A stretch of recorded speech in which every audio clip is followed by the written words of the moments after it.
Тамақты тез жылытатын пешті әркімнің де болсын үйінен табуға болады. Бұл электромагниттік толқындар желілік кернеумен жұмыс істейтін барлық объектілерден шығады.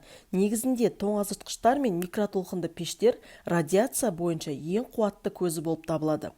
Микротолқынды пешті 1946 жылы ойлап тапқан Перси Спенсер есімді американдық ғалым. Ол ультра жоғары жиілікті радарлармен жұмыс істеген. Bir күні ол магнетронмен тәжірибе жасап жатқан соң, тәжірибеден кейін қалтасындағы еріген шоколадты тапқан. Ол магнетронға сэндвичті қойып тамақпен тәжірибені қайталап көрген. Сол кезде де өнімнің қызғанын байқаған.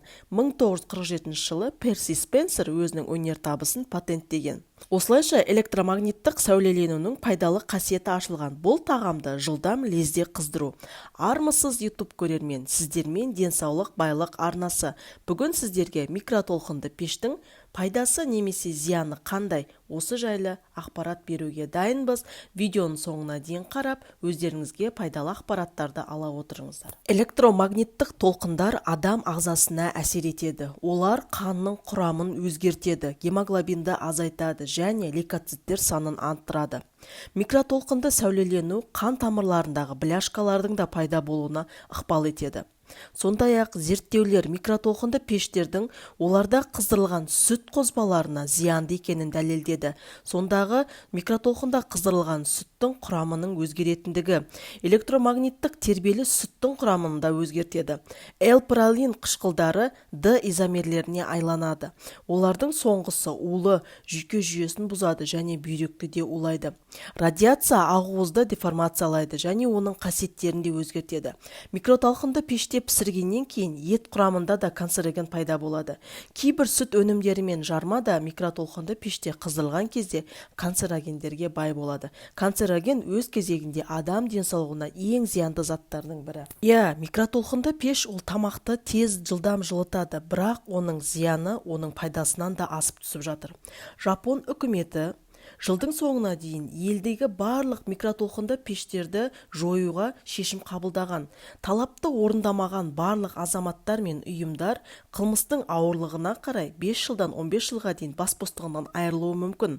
Бұған себеп күншығыс елінде микротолқынды пештерге тыйым салу Хиросима университеттері ғалымдарының зерттеулері болды. Олар микротолқынды пештерді 20 жылдан астам уақыт бойы пайдаланып келген жандарда радиоактивті толқындар толғанудың денсаулығына ядролық бомбадан гөрі көбірек зияны келтіретінін анықтады. Жапониядағы микротолқынды пештердің барлық ірі өндірушілері өз өнімдері шығарылған заводтарын жауып қойған. 2021 жылы Оңтүстік Корея микротолқынды пештер өндірісін тоқтататын жариялады.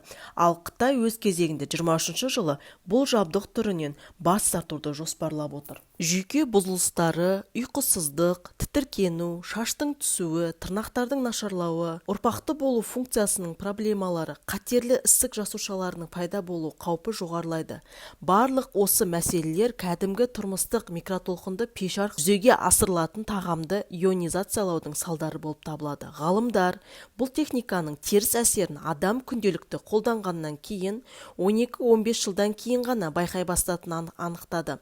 Керісінше микротолқынды пештің бүгінде 20 жасқа толған адамға зияны 32-35 жасында ғана пайда болады. 1976 жылы Ресей ғалымдары микротолқынды пештердің адам ағзасына өте зиянды екенін анықтаған. Микротолқынды пештегі тағаммен тамақтандырылған зертханалық тышқандарға жүргізілген тәжірибелерде асқазан мен ішектің қатерлі ісіктерінің күрт өсуі, яғни бақылау тобымен салыстырғанда және ас қорыту және шығару жүйелерінің біртіндеп бұзылуы анықталған.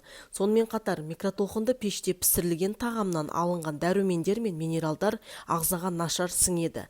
Ал етті қыздырған кезде оның құрамында канцероген пайда болады. Микротолқынды пешпен үнемі жұмыс жасайтын жандарға не айтуға болады? Ешбір жағдайда жұмыс істеп тұрған микротолқынды пештің есігін ашпаңыз. Бұл радиацияны сыртқа шығарып сізді тағы бір рет қауіпқа ұшыратуы мүмкін. Құралды түскі ас ішуге немесе тамақ дайындауға көп уақыт жұмсауға үйренген жерге жақын қоймаңыз. Микротолқынды пешті асар қажет болмаса көрінбейтін жерге қойған дұрыс. Ешқашан пешке металл ыдыстармен тамақ жылытпаған дұрыс. Құрамында металл элементтері бар бар, бояу, тіпті магнитронның жұмысына да зиян тигізуі мүмкін. Ешбір жағдайда жұмыс істеп тұрған микротолқынды пештің есігін ашпаңыз.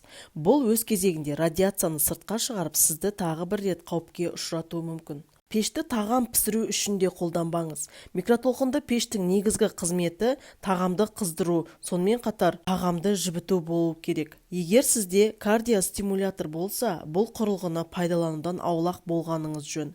Әрбір организмге құбылыстардың жеке әсер ететінін ұмытпаңыз.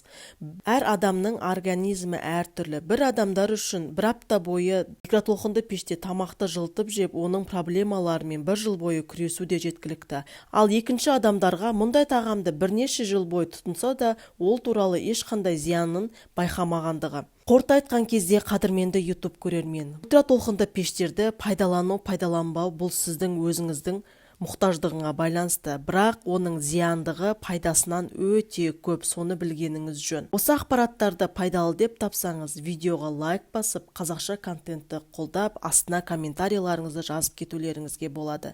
Сіз микротолқынды пешті жиі пайдаланасыз ба?